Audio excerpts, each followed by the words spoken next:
There's very few things that change the way I work, but the iPad is one of those things.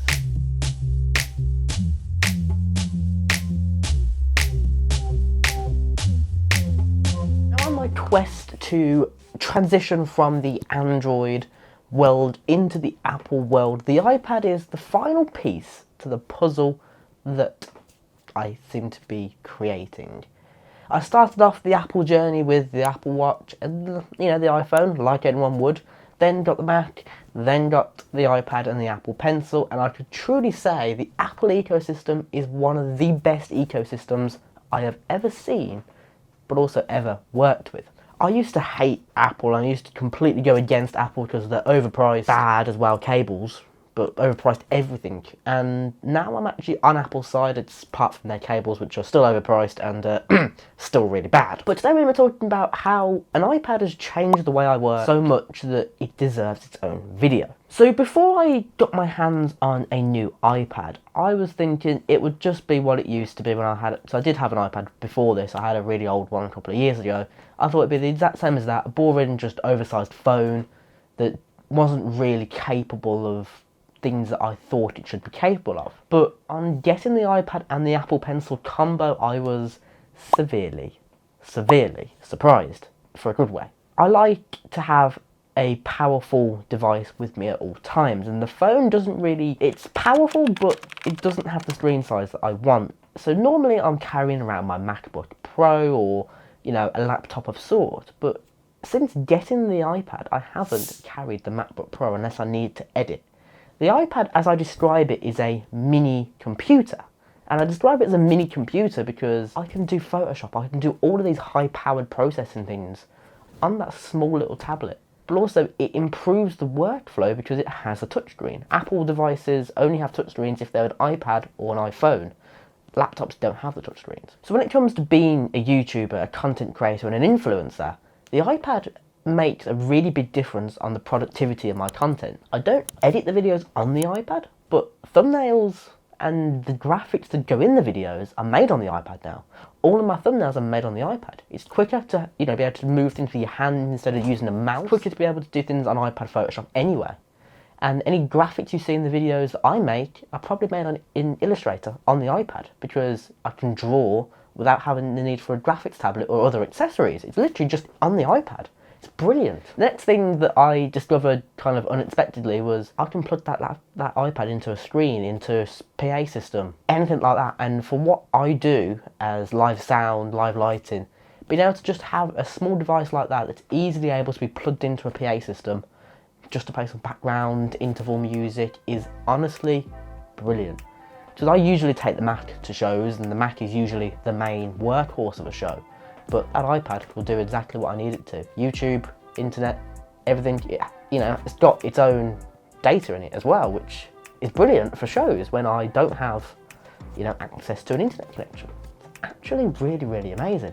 And I use that thing more than I use the Mac now. I literally use the iPad more than I use the Mac. Now the big thing for me getting the iPad was the transition away from paper. As much as I love having a physical, actual physical notebook, these things cost money. Paper costs money, ink costs money, highlighters cost money, and everything to make this effective costs money. Notebooks can go for up to £9 now, which is ridiculous, and paper prices are ridiculous as well. And as someone who's started their GCSEs this year, being able to revise is really, really important, but also being able to revise efficiently, effectively, and universally is even more important. And that's the main reason why I bought the iPad. The iPad allows me to revise digitally, which is something that most people still don't do today, even in our 21st century world. And the iPad allows me to revise digitally, but also have my revision with me 24/7. I can access this revision 24/7 on any one of my devices, whether I'm in school, outside of school, or far away from home. I can access it from my mobile device, I can access it from my Mac, I can access it from my Windows computer, I can access it on the iPad itself. And that is the really big thing, because if I'm moving around a lot, which I like doing, I hate being in one place, being able to revise on the go is brilliant. And thanks to online resources and online revision guides, I literally don't need to take any paper with me. As someone who wants to run a business this year, someone who's, in school, actively learning new things every single day, PDFs are a big part of my life. And highlighting and annotating PDFs is a really, really good way to learn them. And instead of printing them off and doing it the old-fashioned way, well, thanks to Adobe, I have Adobe Acrobat, which means I can load a PDF into the iPad and go ahead, easily highlight everything, and easily annotate. Now, I can do that on a Mac, I can do that on a Windows computer, but it isn't as easy with a mouse, especially trying to, write little words, not as easy. Whereas this Apple Magic Pen 2, so this is the version 2, I did go for the version 2, is just so much better.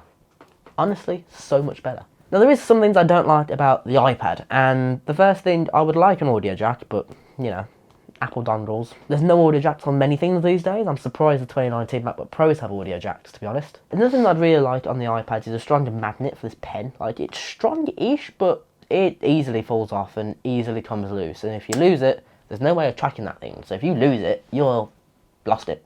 And they're not cheap pens. And the next thing I think also is the Apple Pen could be a bit more ergonomic to handle. I think would be really, really, really nice. In terms of everything else, I kind of like it. Obviously, I've only been running the iPad for about a month, so I'm still getting used to the whole iPad thing.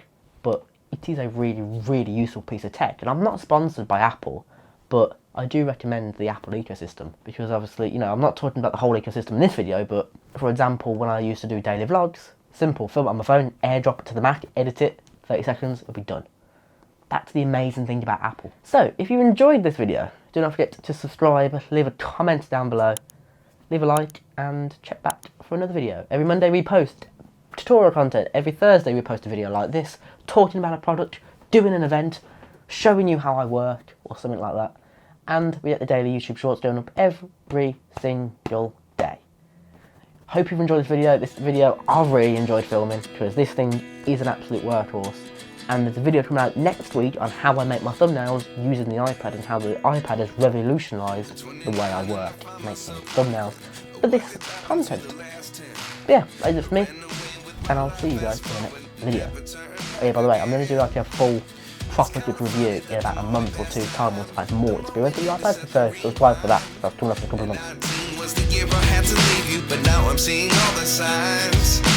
Is this really happening? I can't believe it's true. I'm just as surprised as you.